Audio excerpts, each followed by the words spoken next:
For Mark Fenley's story, the hook needs to establish the raw emotional impact of betrayal discovery in a stand-alone moment that precedes Chapter 1's hospital awakening. This hook should center on Mark in a quiet, vulnerable moment when the first hints of Angela's betrayal emerge, perhaps a moment before the attack that put him in the coma. The daily context could be Mark in his home office late at night, discovering suspicious documents Angela has tried to hide regarding insurance policies and property transfers. This creates an everyday setting, reviewing papers in a familiar space, that suddenly becomes the site of devastating emotional revelation.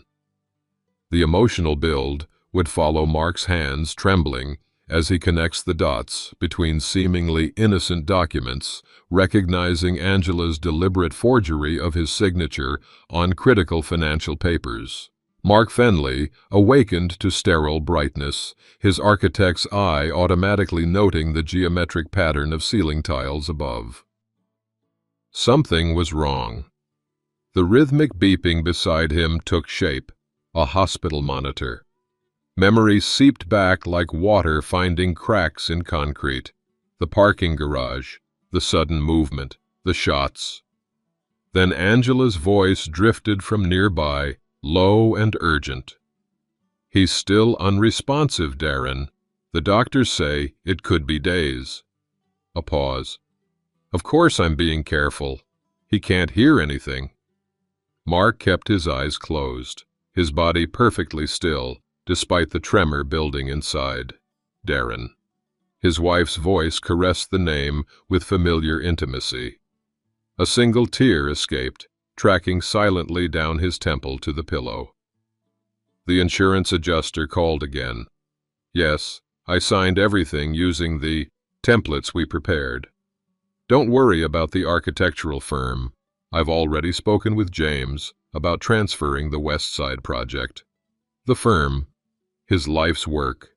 Angela was dismantling 40 years of achievement while he lay helpless. The cruelty of it tightened his throat, threatening to betray his consciousness with a sob. Footsteps approached, rubber soles on linoleum. Angela's voice shifted instantly, honey-sweet with performed concern. "Oh, nurse, how is he today? Any change at all?" Blood pressure steadier. Sometimes hearing familiar voices helps coma patients. "Keep talking to him." "I will, every minute I can. My poor Mark." Her cool fingers brushed his hand. The wedding ring he'd designed himself cold against his skin. "How could you, darling?" The thought burned like antiseptic on an open wound. When they were alone again, Mark risked opening his eyes to narrow slits. Angela sat with her back to him, texting rapidly. On the nightstand stood their wedding photo, younger version smiling with decades of trust ahead. Beside it lay papers with what looked like his signature, though his hand hadn't formed those lines. He closed his eyes when Angela turned. The rustle of her designer clothes, the scent of her perfume, once comforting, now nauseating. The grandfather clock at home would be chiming 5, but here time was measured in beeps and shift changes. In the architect's world he'd inhabited, structure meant safety. Now every foundation was revealed as sand. "I'll be back tomorrow, sweetheart," Angela announced to ears she believed unhearing. "The attorney needs those transfer documents for the beach house." Her lips pressed against his forehead, a mockery of tenderness that made his chest constrict. Only when her footsteps faded did Mark allow himself a shuddering breath. The pain wasn't just from 7 bullet wounds. It was from a lifetime of trust shattered more completely than the bones Darren's bullets had found. A different set of footsteps entered, slower, steadier. "Mr. Fenley, I'm Dr. Wright." A penlight flashed across his vision. "Interesting. Your brain activity increases significantly when your wife visits." Almost as if you're listening quite carefully. Mark's heart quickened. Threat or ally? The doctor's perceptive eyes studied his face with professional detachment. "I'll make a note in your chart," she said, writing something Mark couldn't see. "Some things deserve very careful observation, don't they?" Morning sunlight sliced through hospital blinds, painting stark lines across Mark's bed. He'd waited for this moment, Angela's 9 a.m., absence for her coffee break, that lasted precisely 47 minutes. Long enough. "Vital signs stable," the young nurse murmured, adjusting his IV. "Looking better today, Mr. Fenley." Mark waited until her footsteps faded before fully opening his eyes. His hospital room came into sharp focus, the whiteboard with scrawled medical notes, the generic watercolor on the wall, the stack of get-well cards from colleagues who didn't know the truth. The effort of staying motionless while awake had left his muscles cramping, but decades of detailed architectural work had taught him patience. He extended his fingers cautiously, testing control. Pain flared through his chest where bullets had torn paths through flesh. The architect in him calculated structural damage, load-bearing capabilities, necessary reinforcements. His body was just another compromised building requiring assessment. The door opened. Mark's eyes closed instantly, breath evening out through practiced control. "Still no change, Mrs. Fenley," said a voice, Dr. Wright from yesterday, though his neural activity remains unusual. He was always thinking too much. Angela's laugh held no warmth. That's what made him such a successful architect, always planning, analyzing. Indeed, the brain scans suggest continued cognitive function. A pause. "You must be exhausted, coming every day. Perhaps you should rest. Take care of those business matters you mentioned." "I couldn't bear to leave him." Angela's voice cracked perfectly. 35 years together. You understand?" "Of course." Keys clicked on a tablet. "His insurance provider called this morning. They need additional verification for those policy changes." "Oh?" Angela's voice tightened slightly. "I have power of attorney. I filed everything properly. Apparently there's some question about the signature dates. I told them to contact you directly."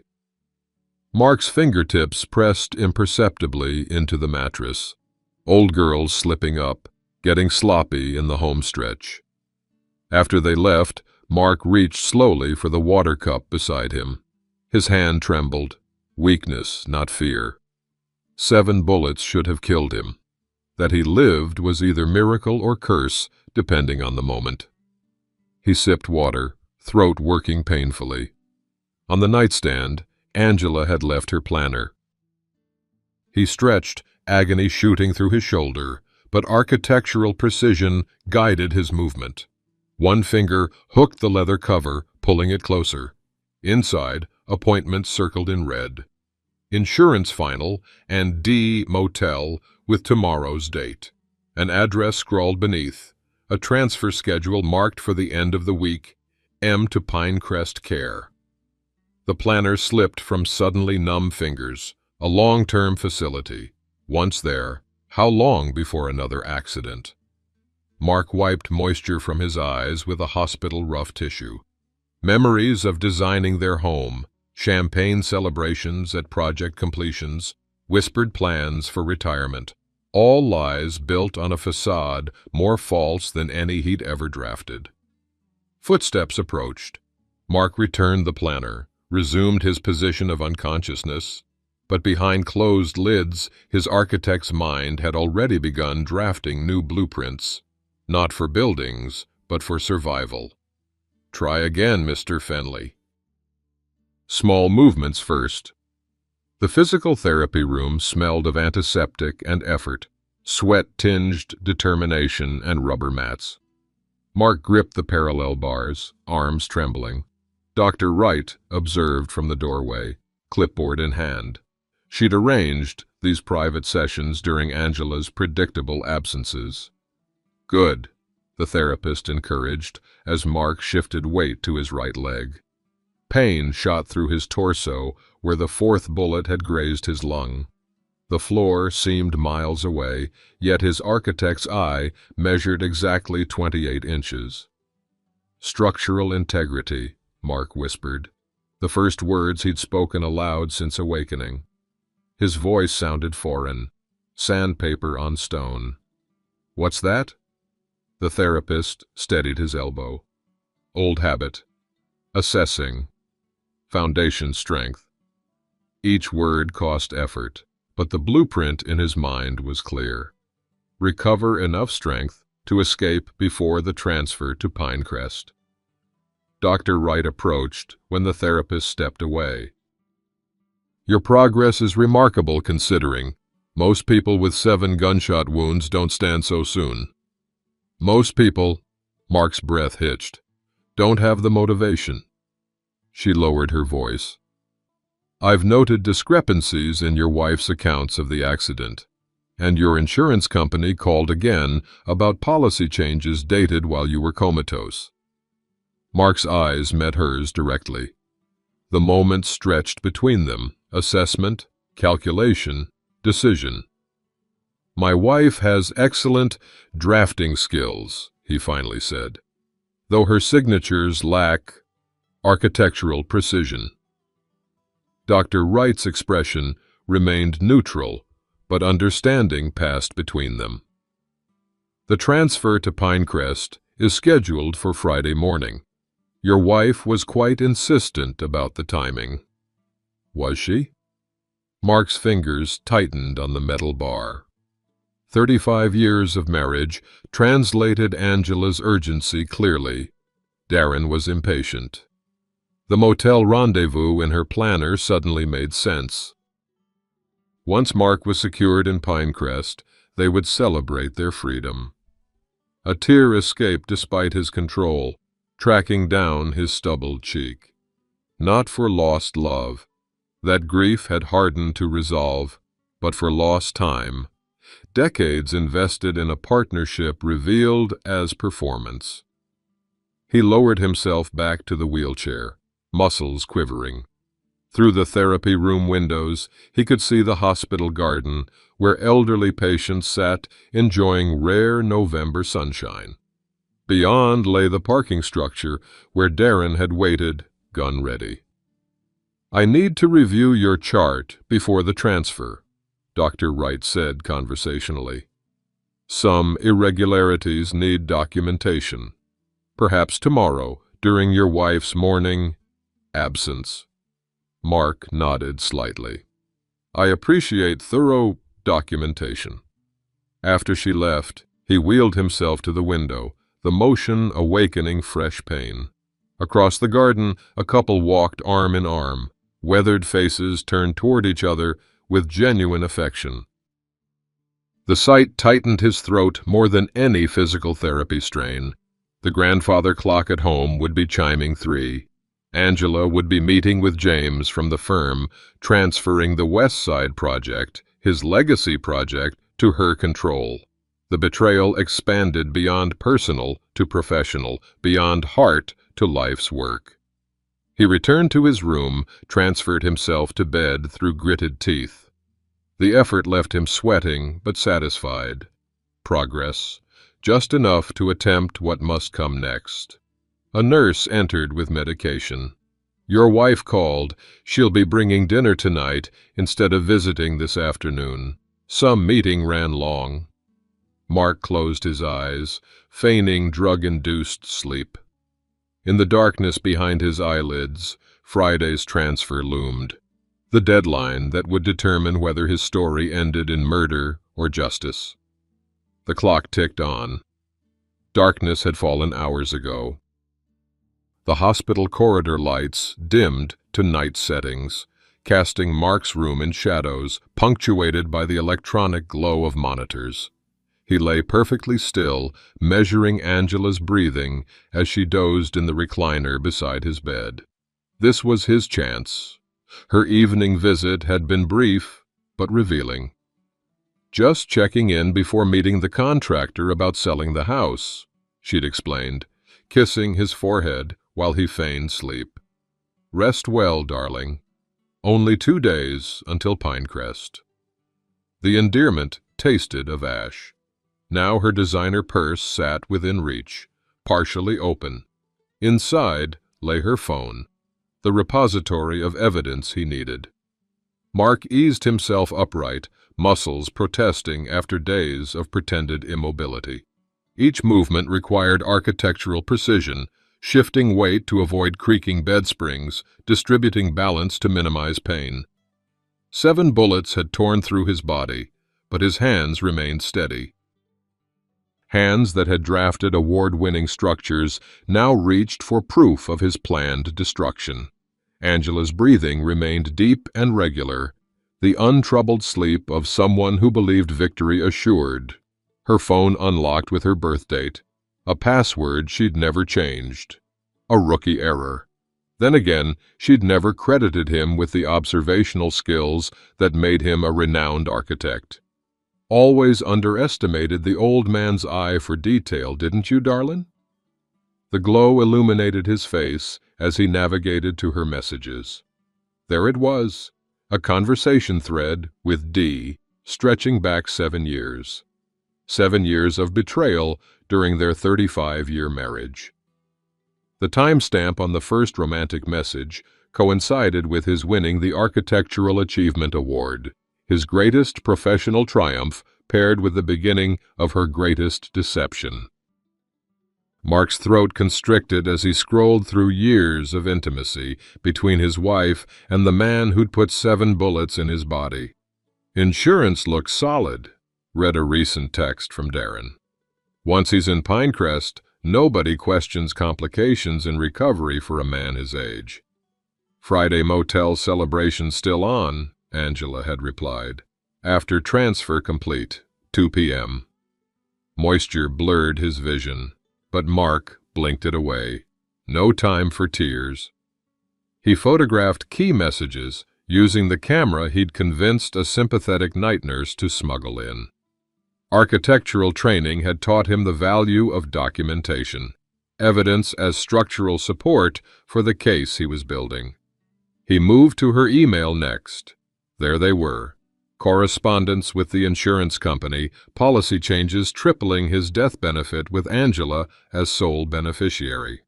Forms with his forged signature, dated during his coma. Emails to James at the firm, instructions for transferring project control as Mark requested. His legacy, his life's work, his reputation, all being systematically dismantled by the woman who'd shared his bed for decades. A soft noise escaped him, not quite a sob, more primal. Angela stirred in the recliner. Mark froze, phone clutched in suddenly trembling hands. She settled back to sleep, face peaceful in repose. How many nights had he watched that face, believing he knew the woman behind it? With methodical care, he photographed the emails, then checked her calendar. The Pinecrest transfer was scheduled for 10 a.m. Friday. Motel rendezvous with Darren at 2 p.m. The timeline of his planned death, laid out in pristine digital organization. Mark returned the phone to her purse exactly as he'd found it, architect's precision guiding each movement. Then he eased back against the pillows, mind racing faster than his damaged body could follow. Dr. Wright had been right. The transfer to Pinecrest was a death sentence, thinly disguised as medical care. Once there, isolated from the hospital staff who knew him, complications would be easy to arrange. Thursday morning, less than 24 hours to prevent his own murder. A tear slid down his temple into gray hair, not from sadness now, but from pure rage. At Angela, at Darren, at James from the firm, at himself for decades of blindness. 7 years of betrayal, 7 bullets in his body. The symmetry would have been elegant in a design. In reality, it was obscene. The night deepened around him as Mark began to formulate the most important plans of his life, not for a building of steel and glass, but for justice and survival. Morning would bring Dr. Wright's promised visit. Together, they would draft the final blueprints. Again, Mr. Fenley. Just one more step. Mark's legs buckled beneath him. The parallel bars dug into his palms as he fought to stay upright, sweat beading on his forehead. The physical therapy room swam before his eyes. Bright lights, encouragement posters, equipment that promised recovery he didn't have time to complete. "Can't," he gasped, the architect's precision of his mind betrayed by his body's weakness. Tomorrow was the transfer, hours remaining, not days. "You've made remarkable progress," the therapist said, helping him back to the wheelchair. "Most people couldn't stand it all after such trauma." Most people weren't fighting to escape their own murder. "We're done for today," Dr. Wright announced from the doorway. She waited until the therapist left before approaching. "Your wife submitted the final transfer paperwork. The ambulance is scheduled for 10 a.m. tomorrow."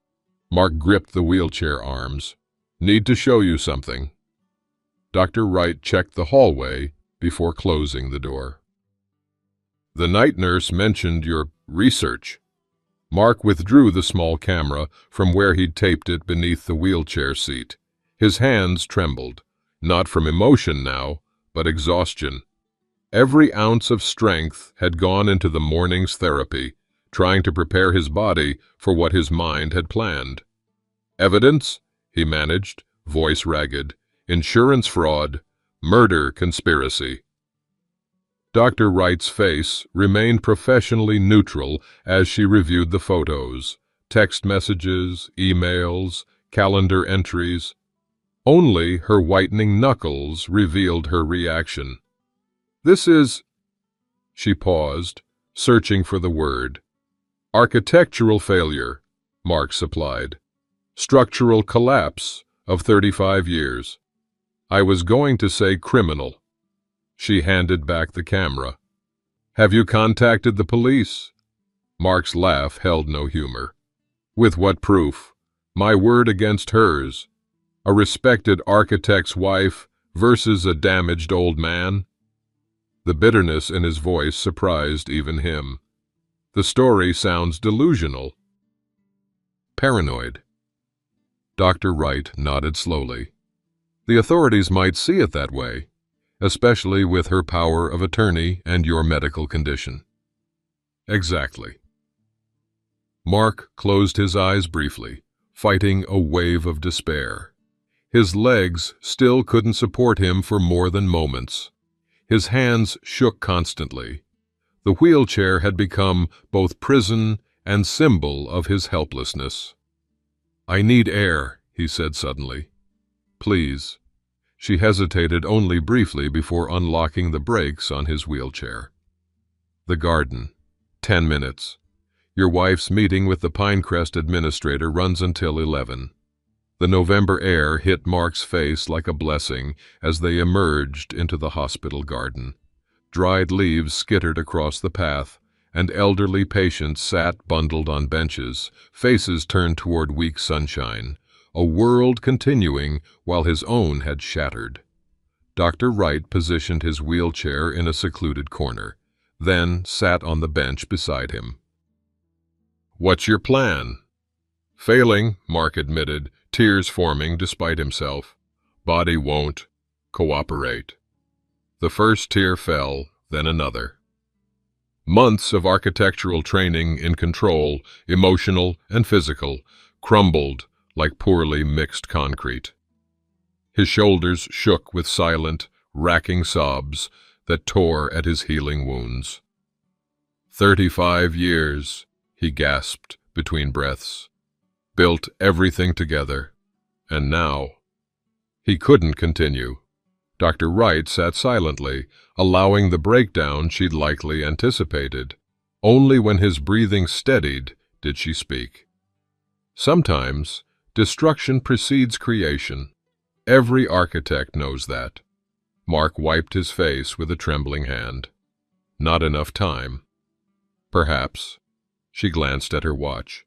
Or perhaps we're approaching this from the wrong angle. You're thinking like a patient trying to escape.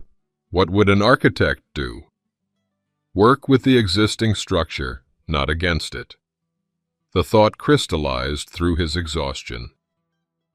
A white-haired man settled on a nearby bench, nodding politely in their direction. Something about his weathered face caught Mark's attention. The careful observation, the quiet dignity. "Used to work security at Riverdale Bank," the man commented conversationally. "Saw your wife there yesterday with that nervous fellow. Making quite the withdrawal, they were." Mark's breath caught. Riverdale Bank. Where their joint accounts were held. Folks that age shouldn't be so worried about money, the man continued, seemingly speaking to the air.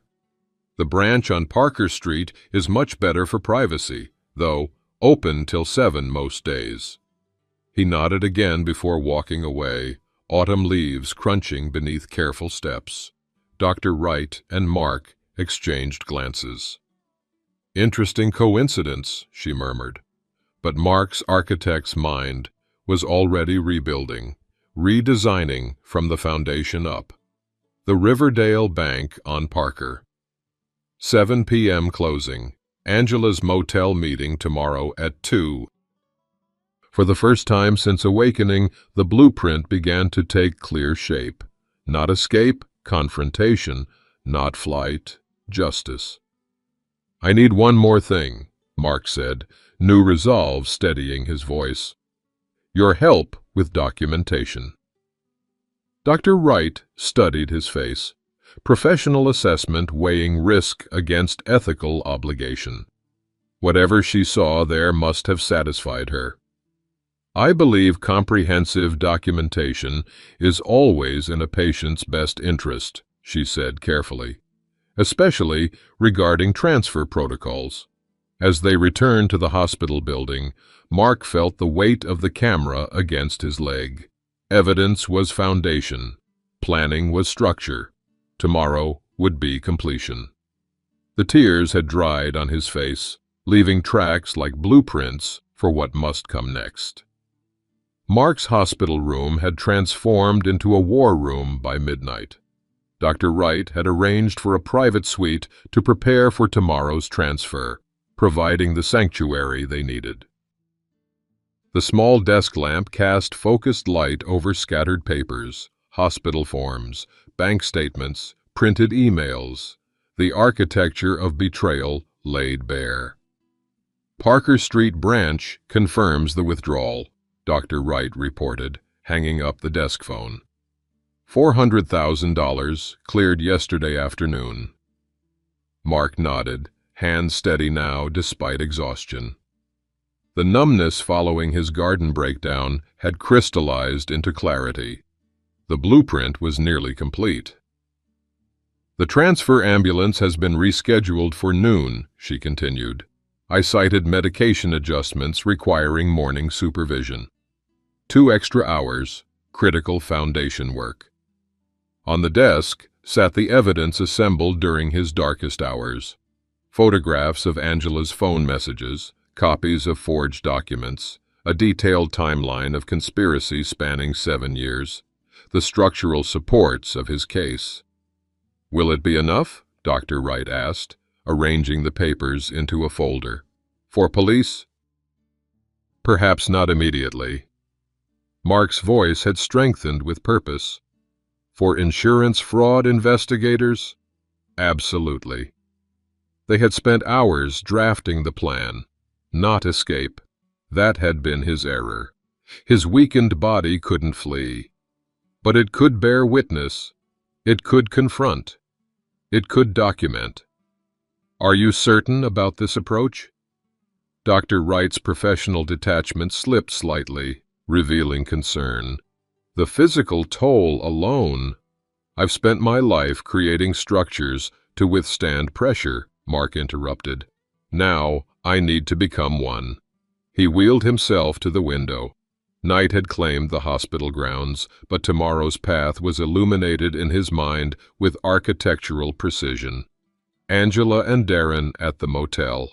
Evidence in the right hands. Justice through careful planning rather than physical strength. The bank manager will meet you at 9, Dr. Wright confirmed.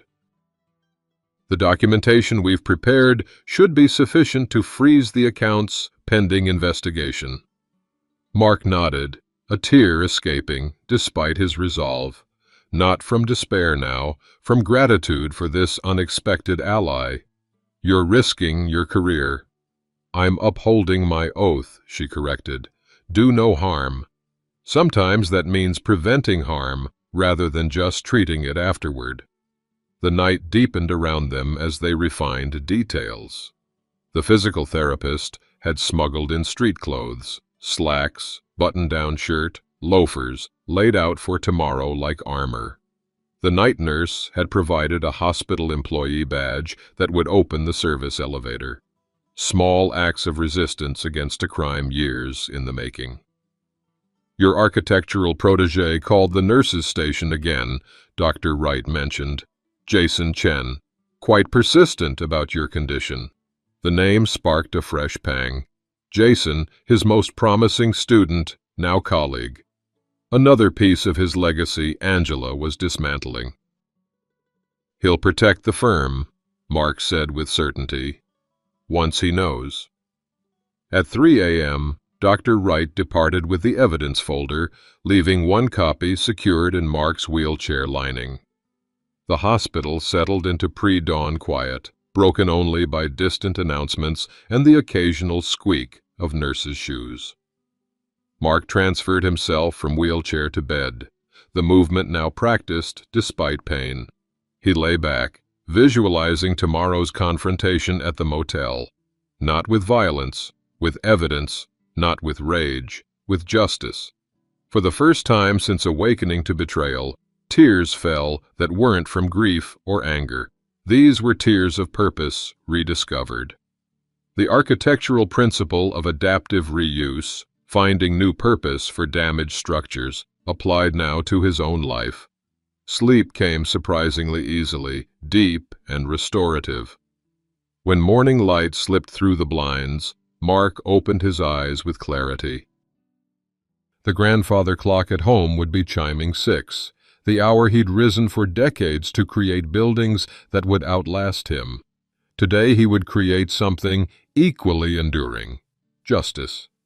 He dressed methodically, each button a small victory over physical limitation.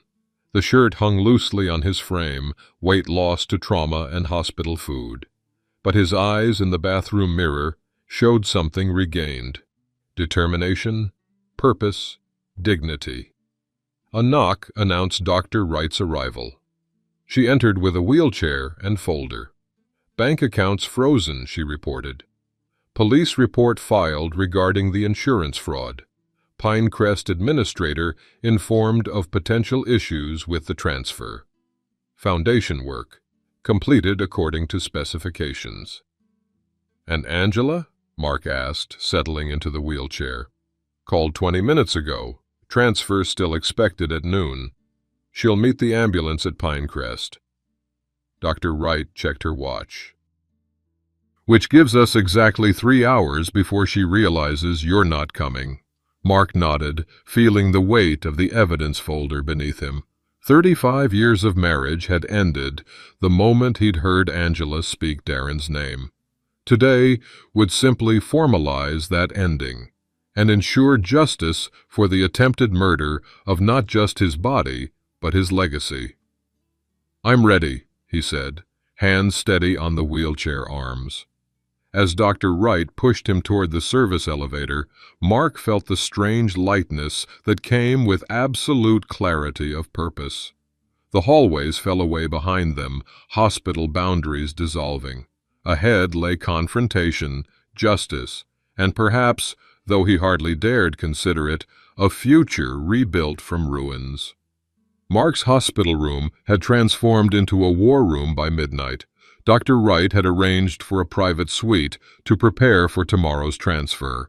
providing the sanctuary they needed. The small desk lamp cast focused light over scattered papers, hospital forms, bank statements, printed emails. The architecture of betrayal laid bare.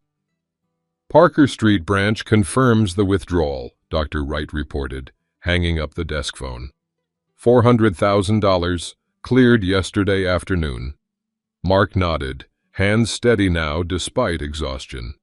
The numbness following his garden breakdown had crystallized into clarity. The blueprint was nearly complete. The transfer ambulance has been rescheduled for noon, she continued. I cited medication adjustments requiring morning supervision. 2 extra hours. Critical foundation work. On the desk sat the evidence assembled during his darkest hours. Photographs of Angela's phone messages, copies of forged documents, a detailed timeline of conspiracy spanning 7 years. The structural supports of his case.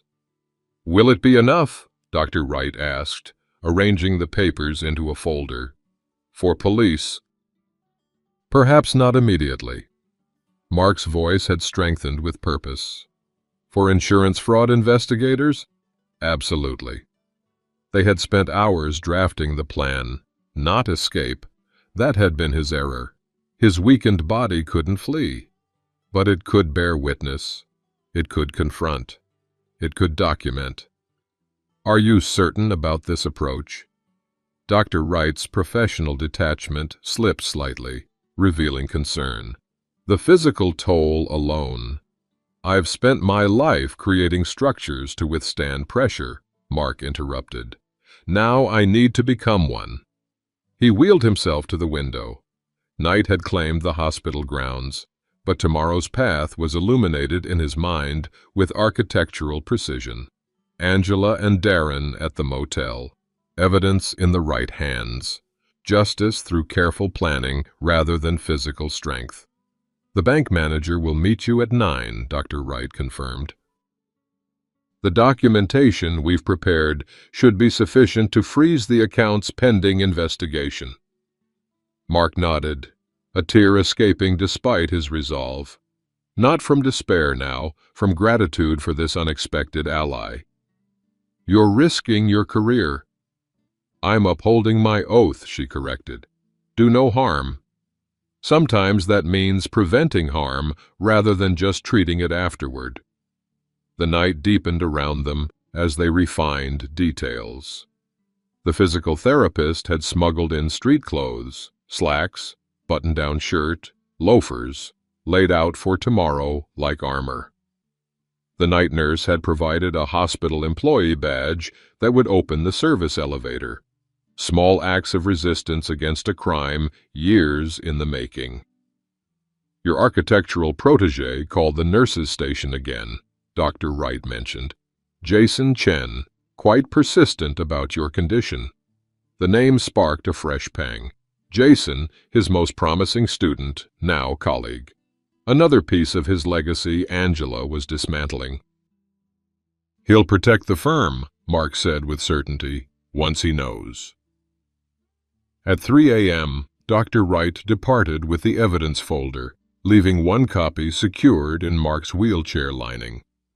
The hospital settled into pre-dawn quiet, broken only by distant announcements and the occasional squeak of nurses' shoes. Mark transferred himself from wheelchair to bed, the movement now practiced despite pain.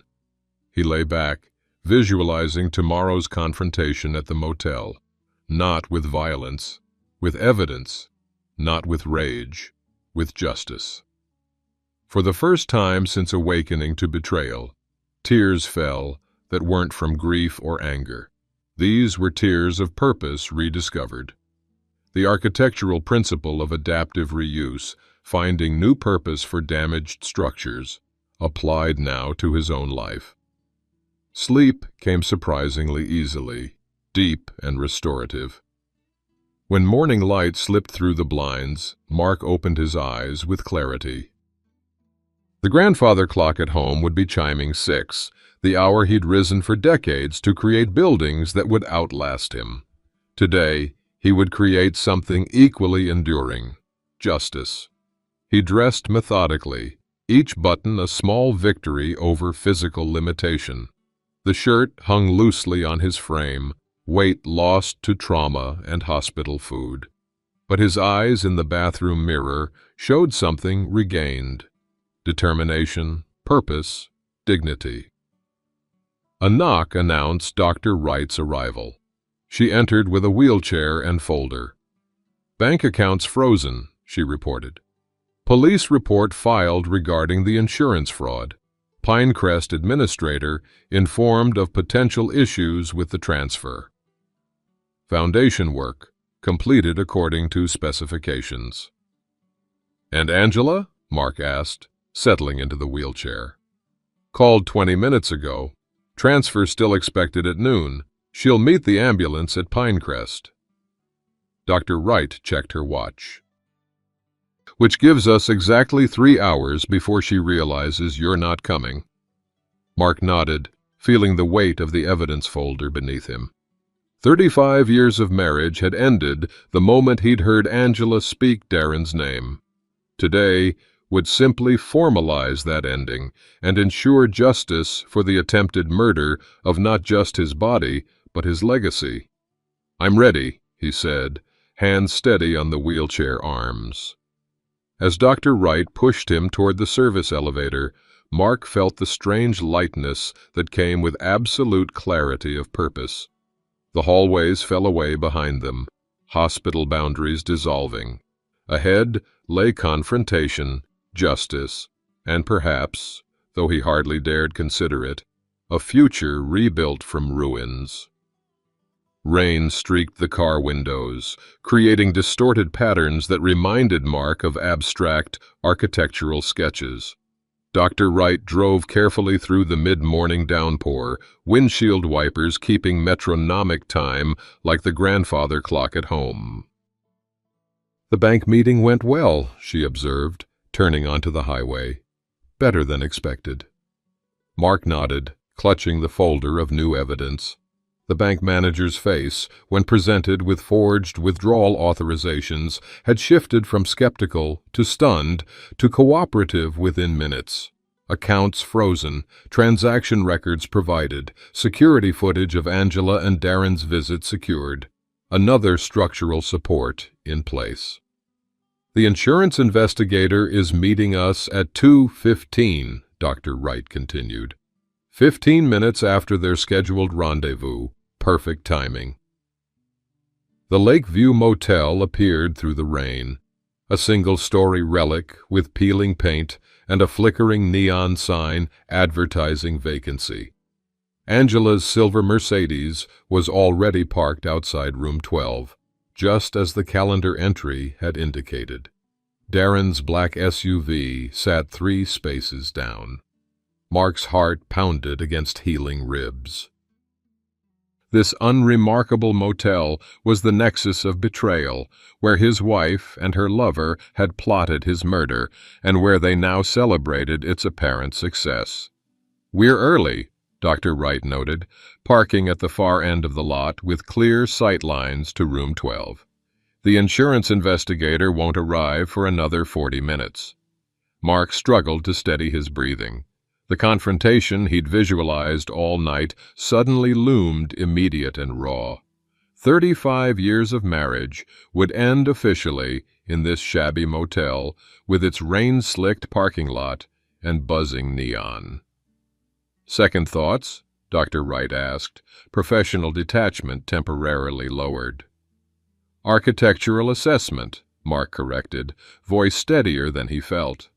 "Examining structural integrity before proceeding."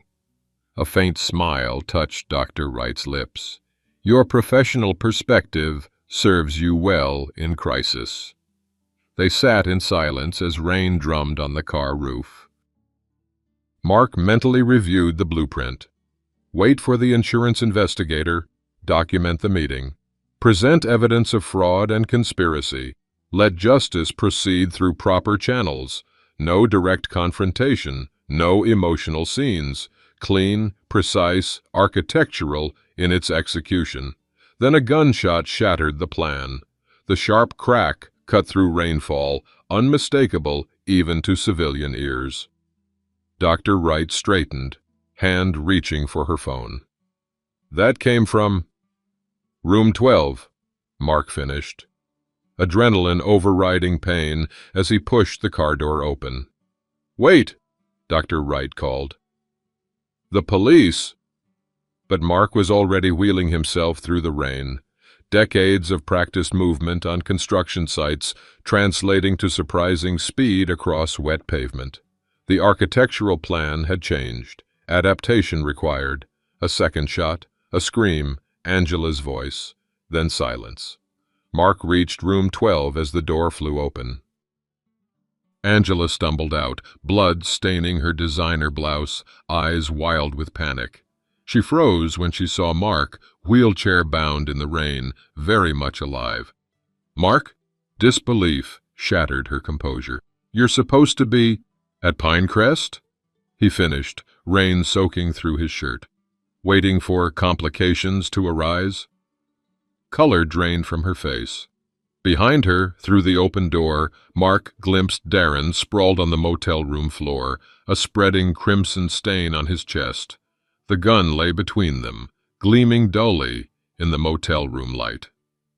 "He wanted all the money," Angela gasped, clutching her bleeding arm. "Said I was liability, knew too much.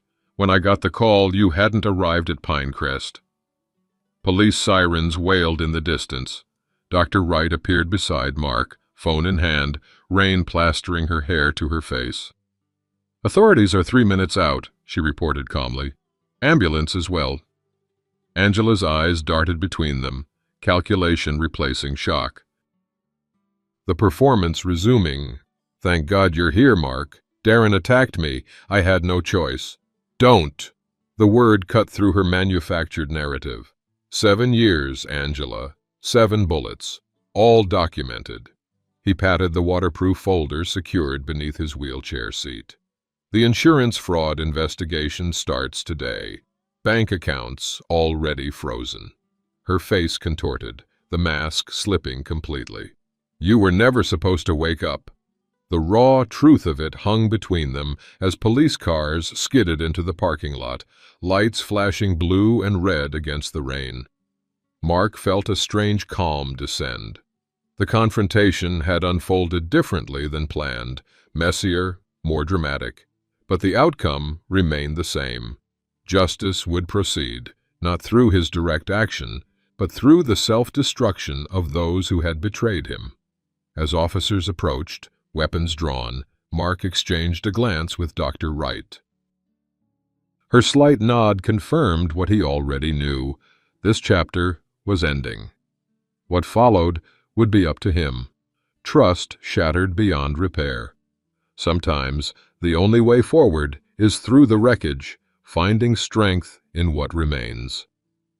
The rain continued to fall, washing away old plans and clearing ground for new foundations. The county courthouse hummed with whispered conversations that echoed off marble floors and wood-paneled walls. Mark sat in his wheelchair at the back of the crowded hearing room, Dr. Wright beside him, as the preliminary hearing for Angela Fenley entered its second hour. "The state presents Exhibit 27, the prosecutor announced, bank records indicating withdrawal of $400,000 using forged authorization. Angela sat with perfect posture at the defense table, hair styled, outfit immaculate despite 3 weeks in county lockup. The performance continued, now for judge and jury instead of hospital staff. Only the occasional tremor of her hand revealed the fractures in her composure. Mark watched with the detached interest of an architect studying a demolition. The structure of their marriage had already collapsed. This was merely documenting the debris. The defendant faces charges of conspiracy to commit murder, attempted murder, insurance fraud, and forgery, the prosecutor continued, arranging documents with methodical precision. The state will prove that Angela Fenley, in cooperation with the deceased Darren Sloan, orchestrated the shooting of her husband, forged financial documents during his hospitalization, and planned further harm upon his transfer to long-term care. Flash bulbs occasionally popped from the press section. The case had become a minor sensation. Prominent architect, socialite wife, lover's death, hospital escape, headlines that reduced 35 years to sensational snippets. "You're doing well, Doctor," Wright murmured as the judge called a 15-minute recess. "Your testimony yesterday was compelling." Mark nodded, fingering the lapel of the suit Jason had brought him. His protégé sat several rows ahead, taking detailed notes.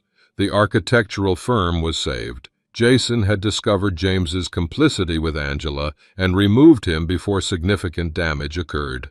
Another foundation secured. During the recess, Mark wheeled himself into the courthouse hallway, needing space from the proceedings. Physical therapy had strengthened his arms, though his legs remained weak. The doctors were optimistic about eventual walking with assistance. The body, like a damaged building, could be renovated with proper support. "Mr. Fenley?" He turned to find Margaret Donovan, his longtime neighbor, approaching with determined steps despite her 70 years.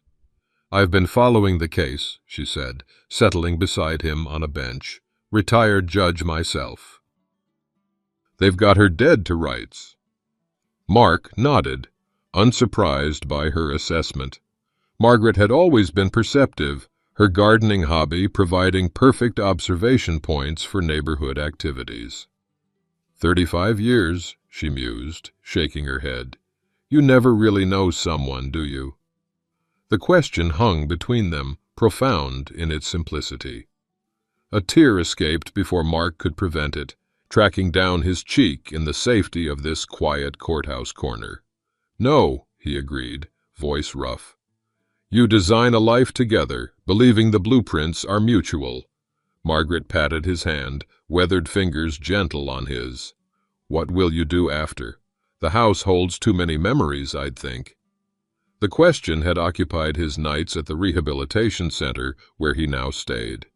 The family home, once sanctuary, now felt contaminated by deception.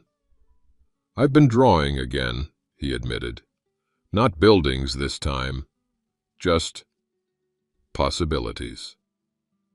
The bailiff called for reconvening. Mark wheeled himself back into the courtroom, positioning near the aisle for a quick exit if needed. Angela's eyes found him as she returned, something unreadable flickering across her perfect features. Recognition? Regret? More likely calculation. The prosecutor called the insurance investigator, who testified about policies altered during Mark's coma. Then the bank manager detailed the withdrawn funds and forged signatures. The evidence mounted like building materials, creating a structure of guilt that even the most talented defense couldn't dismantle. When Angela took the stand in her own defense, Mark watched the performance with architectural appreciation. Her tears appeared genuine, her story of manipulation by Darren almost believable. The practiced vulnerability, the apparent fragility, all carefully constructed over decades of marriage. "I never wanted to harm Mark," she insisted, voice breaking perfectly. "Darren controlled everything. I was afraid." Only Mark could see the deliberate construction of her narrative, recognizing techniques she'd employed throughout their marriage. The trembling lip, the strategic pause, the downcast eyes that lifted at precisely the right moment. The jury wouldn't acquit. The evidence was too substantial, but her performance might reduce the sentence. Another calculated design. As court adjourned for the day, Jason approached. "The West Side project is back on track," he reported. "Clients are staying with the firm. Your reputation is intact. Professional legacy preserved. One victory among losses." Outside, rain had begun again, gentle and cleansing, unlike the downpour at the motel. Mark paused beneath the courthouse overhang, watching droplets create patterns on marble steps. "Dinner?" Dr. Wright suggested, appearing beside his wheelchair. Their professional relationship had evolved into friendship during the weeks of rehabilitation and legal proceedings. Yes, Mark decided, surprising himself. It was his first social acceptance since awakening to betrayal, a small foundation stone for whatever came next. As they departed, he glanced back at the courthouse where Angela was being led away in handcuffs. Their eyes met briefly across the distance. No words, no gestures, just final acknowledgement of a structure irreparably collapsed. Mark turned away, facing forward as rain washed the courthouse from view. Behind lay ruins. Ahead lay undrawn blueprints.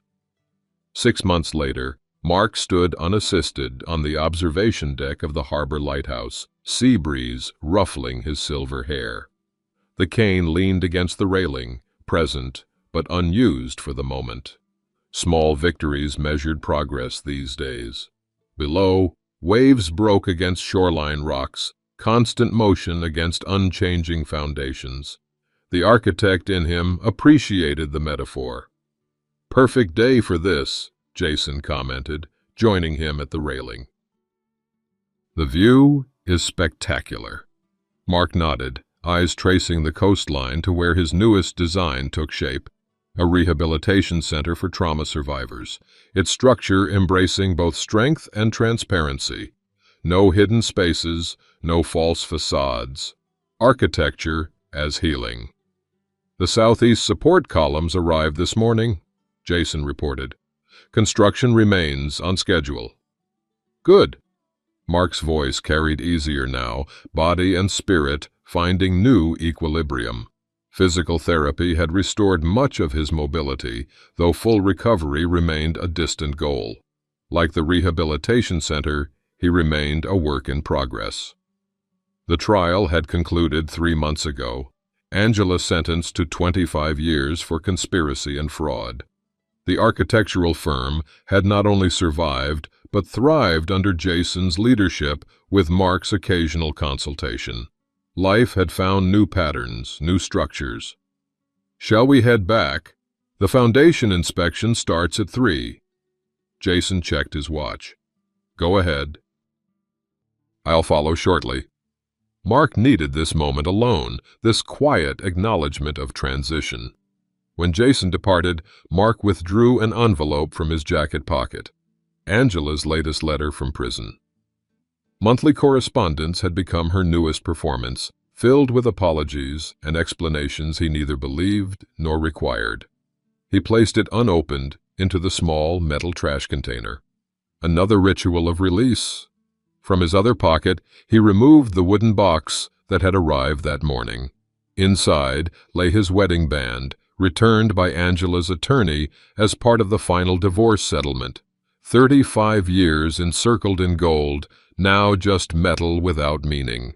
A tear escaped, catching sunlight before dropping to join the ocean below. Not for what was lost, that grief had been exhausted months ago, but for what remained possible despite everything. Mark closed the box and pocketed it. Perhaps someday it would become part of an art installation about transformation. Or perhaps it would simply remain stored away, an artifact of previous construction. His phone vibrated with a text from Dr. Wright. Eleanor now, after months of friendship that hinted at potential for more. "Dinner still on for 7? The simple question carried comfortable familiarity. "Looking forward to it," he replied, smiling slightly. Unexpected foundations sometimes proved the most enduring. The lighthouse keeper emerged from the stairwell. "Closing up in 5 minutes, sir." Mark nodded, retrieving his cane. The descent required careful navigation, each step intentional. Like recovery, like rebuilding. Outside, he paused to appreciate the rehabilitation center's emerging skeleton against the coastline. The design incorporated elements from his most successful buildings while introducing innovations that reflected his changed perspective. Spaces that supported vulnerability while celebrating strength. Architecture that acknowledged damage while enabling renewal. His car waited in the parking lot, modified for his current needs but standard enough to restore dignity. Independence reclaimed through adaptation. As he drove toward the construction site, Mark reflected on the peculiar grace that had emerged from devastation. 7 bullets had torn through his body. 7 years of betrayal had destroyed his marriage. Yet here he stood, creating again, breathing again, living again. At a stoplight, he caught his reflection in the rearview mirror.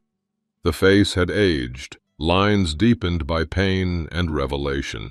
But the eyes held something new, wisdom perhaps, or simply clear-sighted acceptance of reality.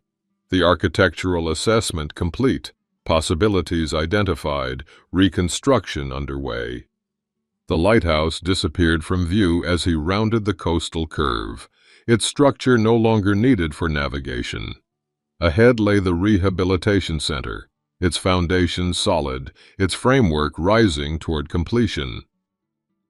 Mark smiled, a tear of different quality tracking down his weathered cheek. Not all structures were meant to last forever. Some served their purpose and gave way to new designs, new possibilities, new life. The blueprint continued to unfold. Folks, we've all felt that moment when the world stops turning, when trust, built over decades, shatters like fine crystal on hard tile. That first tear that escapes, despite your best efforts, running hot down your cheek while your heart struggles to make sense of betrayal. Remember Mark sitting in that sterile hospital room, the beeping monitors marking time as he realized the person who should have protected him most was orchestrating his destruction. That could have been any of us, couldn't it? Truth is, betrayal comes to most doorsteps eventually.